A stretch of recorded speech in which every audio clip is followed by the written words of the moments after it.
amigo concurseiro, bom dia, boa tarde, boa noite, você que está assistindo aí do outro lado. Nós vamos dar início aí ao módulo, exatamente a parte específica dos princípios fundamentais, né? Que é o título 1 da Constituição Federal. Abrindo a Constituição Federal, você já pega o título 1, que trata dos princípios fundamentais aqui, ó, conforme está aqui, né? Os princípios fundamentais, na verdade, eles são norteadores tanto da parte orgânica do Estado, tanto da parte limitativa do Estado. É interessante que, na verdade, quando a gente fala em princípios fundamentais, a gente tem ideia, na verdade, do que é a base, né? A base do nosso país, a base da nossa nação. Então, na verdade, ela criou, quando ela fala em princípios fundamentais, que está aqui, ó, princípios fundamentais, na verdade, a gente tem ideia da parte limitativa do Estado, né? Onde vamos ver, observando que o Estado vai ter que fazer certas situações no convívio do indivíduo. E também vamos ter a parte orgânica do Estado, né? Que a gente vai falar de forma de governo, forma de Estado, regime político, sistema de governo. Então, na verdade, quando a gente vê ali os princípios fundamentais, a gente logo abre a Constituição e são compostos apenas de 4 artigos. Vai do artigo 1º até o artigo 4, parágrafo único, termina, e logo em seguida vem o título 2, né, que trata dos direitos e garantias fundamentais. Então, na verdade, quando a gente fala no título 1º da Constituição, e a gente abre logo lá a Constituição Federal, e está no artigo 1º, né, a República Federativa do Brasil, formada pela União Indissolúvel dos Estados, dos municípios e do Distrito Federal, né, constitui um Estado democrático de direito e tem como fundamentos 2 pontos. Na verdade, a gente tem que analisar a primeira parte do artigo 1º, que fala da República Federativa do Brasil, né? O nome completo da nossa nação, né, do nosso Estado soberano, está lá, República Federativa do Brasil. Na verdade, esse nome não é por acaso. Na verdade, esse nome que já foi Império do Brasil, Estados Unidos do Brasil, né? E hoje República Federativa do Brasil, na verdade, ela vai traduzir para a gente, na verdade, a parte orgânica do nosso Estado, né? A forma de governo, a forma de Estado. E aí, continuando, a Constituição fala aqui, formada pela União Indissolúvel. Na verdade, a União Indissolúvel significa assim, ó, os entes federados, os estados, municípios e do Distrito Federal, né, eles se formam, eles se juntam para formar o quê? A República Federativa do Brasil. A Constituição, ela não colocou no artigo 1º a união, ela colocou uma união indissolúvel, a junção deles, mas ela não colocou o ente federativo união, porque na verdade a união é o todo, né? A União se confunde diretamente com República Federativa do Brasil, porque a União é todo o Estado brasileiro, é o âmbito federal, né? Então, na verdade, quando a Constituição quis dizer União Indissolúvel, foi a junção dos Estados, Distrito Federal e dos municípios, perfeito? Eles sim se juntam, né, para não poderem se separar, união indissolúvel. Por isso que a Constituição veda expressamente a secessão, essa desvinculação do território, né? Obviamente, a gente tem aqui a união indissolúvel dos estados, municípios e do Distrito Federal, que se formam, se juntam, né? Formando a República Federativa do Brasil, o todo. Só que aí, continuando, constitui-se um Estado democrático de direito, e tem como fundamentos 2 pontos. Na verdade, antes de tudo, a gente tem que observar os entes federativos, né? A característica orgânica do nosso Estado, que aí a gente tem a União, os Estados, o Distrito Federal e os municípios. Note-se que, de uma certa forma, a Constituição Federal... Engraçado, eu estou com os 2 pilões vermelhos, né? Assim, se eu não for escrever em vermelho, eu vou escrever o quê? Em vermelho, né? Maravilha. Pô, o professor também aqui tá... Para pensar. Quando a gente fala em união, os estados, Distrito Federal e os municípios, a Constituição, ela não proíbe que sejam criados novos estados, novos municípios. Na verdade, o que ela veda é a separação, é a independência de um estado ou de um município em relação à República Federativa do Brasil. A Constituição, no artigo 18, fala que a organização política da República Federativa do Brasil tem como união estados, Distrito Federal e os municípios, né? Todos eles com autonomia. Na verdade, a característica desses entes federativos é autonomia, né? Logo, não confundir autonomia com soberania, porque a soberania é apenas de uma pessoa, a República Federativa do Brasil. Esta é soberana, tanto no âmbito interno, tanto no âmbito externo. Foi? Beleza. Continuando, na verdade a gente tem a figura também dos territórios, lá no artigo 18, que vai falar que podem ser criados territórios. Hoje a gente não tem, então a gente não consegue visualizar tanto o efeito prático. Só que a Constituição fala que os territórios eles pertencem à União. Os territórios eles são pertencentes à União. Logo, eles não têm, eles carecem de autonomia. Perfeito? Tranquilo? Constitui um Estado democrático de direito e tem como fundamentos. Só para agora a gente analisar rapidamente, a capital federal, no artigo 18, parágrafo 1º, a capital federal é Brasília, né? A gente tem que tomar cuidado que não se confundir o Distrito Federal com a capital federal.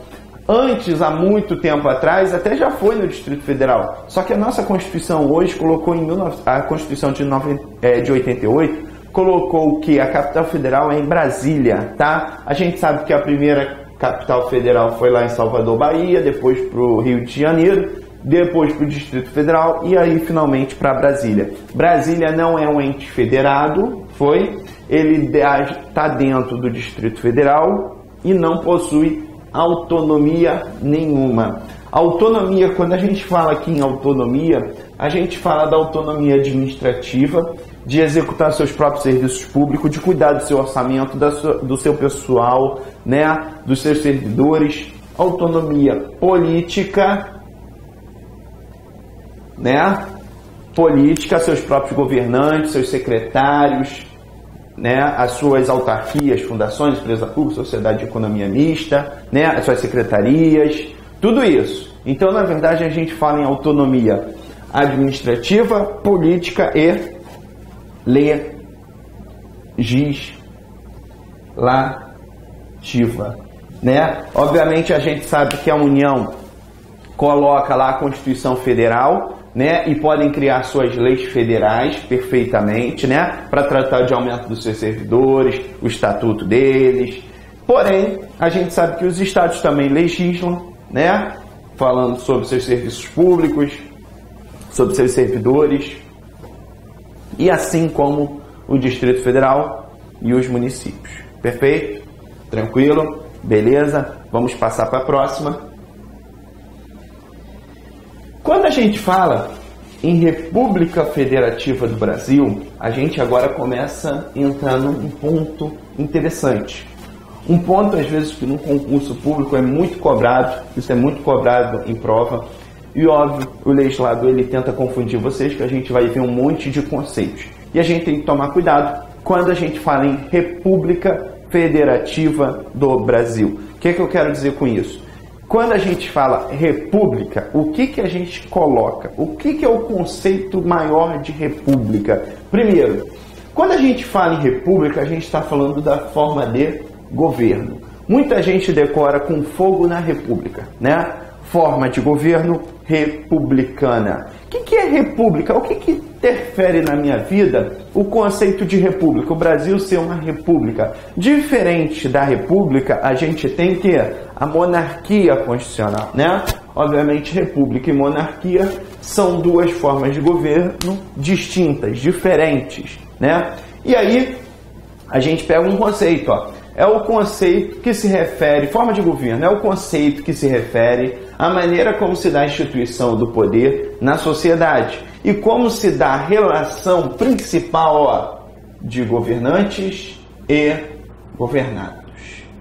Essa é a principal característica, né?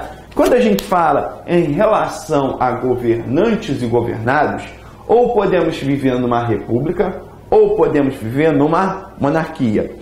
Hoje, a Constituição Federal de 88 adota a República.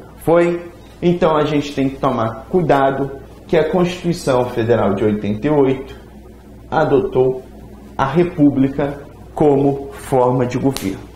Na verdade, se a gente parar para pensar, a gente só teve a monarquia mesmo na Constituição de 1824, né? Porque lá a gente tinha a figura do imperador. O imperador lá, ele tinha algumas benesses em relação ao outro cara que ia governar, que não ia ter tantos benefícios em relação à monarquia. A monarquia, na verdade, a gente tem muito a figura do imperador ou rei.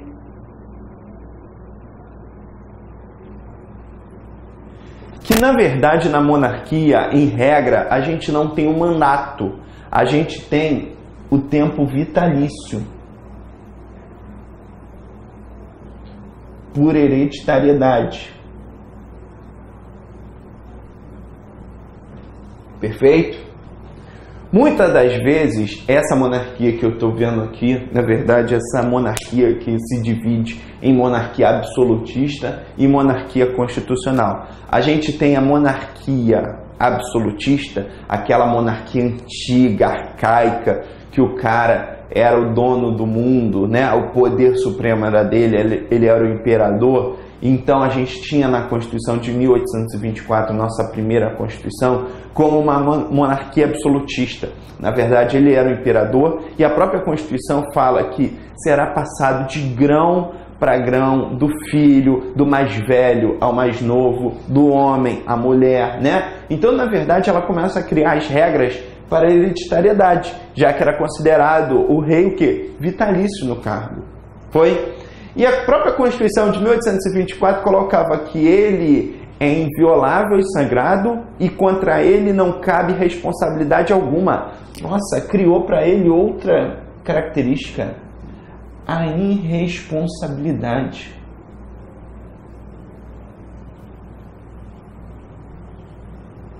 Na verdade, aqui, quando a gente fala em responsabilidade, significa que o dinheiro público não tinha que ter essa fiscalização. O dinheiro é público, mas ao mesmo tempo é dele. O dinheiro é público que vem para ele gastar no que bem e que entender. Sem, na verdade, um plano de governo direto para atender a população, não. Ele apenas, o dinheiro é público, tá? Mas fica comigo para eu gastar no que eu bem entender. Na verdade, criava-se uma irresponsabilidade para a figura dele. Foi? Beleza. Agora a gente vai analisar o quê? A República. Totalmente diferente, né? Aqui a gente tem um agente político.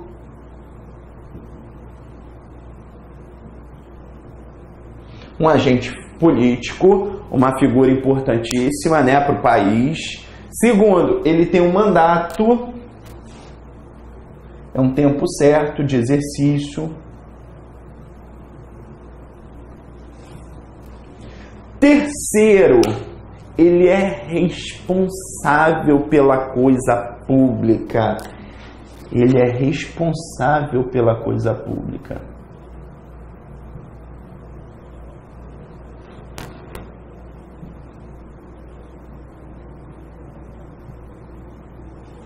Foi? Logo, a gente já começa a criar distinções bem interessantes em relação a essa forma de governo, república e monarquia, perfeito? Na verdade, a república e a monarquia, óbvio, o Brasil adotou a república e o Brasil adotou a república a partir da Constituição de 1891, né? Tanto é que a gente lembra que 15 de novembro de 1889, a gente tem o que? A proclamação da República, né? Óbvio, aula de história. Lembra de aula de história daquele professor chato que tem teve da tua vida, né? Na verdade, então, a gente tem que lembrar de algumas coisas desses pontos. Na verdade, eu quero, antes de entrar em outra forma, a gente lembrar também que o Brasil, ele adota a República desde a Constituição de 1891. Porém, na verdade, a gente tem que saber que no dia 7 de setembro de 93, o eleitorado brasileiro irá às urnas por meio de plebiscito. Esqueci até de botar aqui a fonte, né? Artigo 2º do ADCT. Artigo 2º do ADCT. O artigo 2º do ADCT fala que o eleitorado, no dia 7 de setembro de 93, o eleitorado brasileiro irá às urnas para escolher a forma de governo, a república ou a monarquia constitucional, ou o sistema de governo, presidencialismo ou parlamentarismo, que será e que irá ser adotado no Brasil. Perfeito? Então, a Constituição Federal deu ao eleitorado brasileiro, né, a possibilidade de escolher república ou a monarquia constitucional, né, os limites na Constituição, não seria uma monarquia tão absolutista assim, tá? E o eleitorado brasileiro fez um plebiscito e decidiu continuar o quê? Na república. Tranquilo? Beleza, galera? Dúvida, dívida, pode pagar aqui, tranquilo. Vamos continuar, ainda temos que falar mais uma coisa sobre a forma de governo. Lembrando que a forma de governo não é expressamente cláusula pétrea. Isso eu já vi cair em prova. Cláusula pétrea expressa, está lá no artigo 60, parágrafo 4, e você não vai ver a república como cláusula pétrea. Você vai ver a forma de Estado, federação, como cláusula pétrea. Você vai ver o voto, né? Você vai ver a organização dos poderes, né? O princípio da separação dos poderes. Você vai ver os direitos e garantias individuais, mas você não vai ver o que? A forma de governo, a república como cláusula pétrea, perfeito? E aí eu vou abrir uma brecha. Na verdade, no artigo 34, que trata do princípio constitucional sensível, a gente tem que observar que a República Federativa do Brasil, né, ela adotou, assim, a princípio, ela falou da União, né, como forma de governo, a República. Mas ela falou ao mesmo tempo que todos os entes adotem o quê? A República, né? Nada mais lógico, nada mais justo que, poxa, não dá para em âmbito federal botar República, em âmbito estadual municipal eu criar o quê? Monarquia, imperadores, não existe isso. Então, na verdade, ela botou no artigo 34 que a forma de governo, ela botou a forma republicana é um princípio constitucional sensível. Logo, não pode os estados mudarem a sua forma de governo, perfeito? Senão cabe intervenção federal. Tranquilo, gente? Beleza? Agora sim a gente vai para a forma de Estado.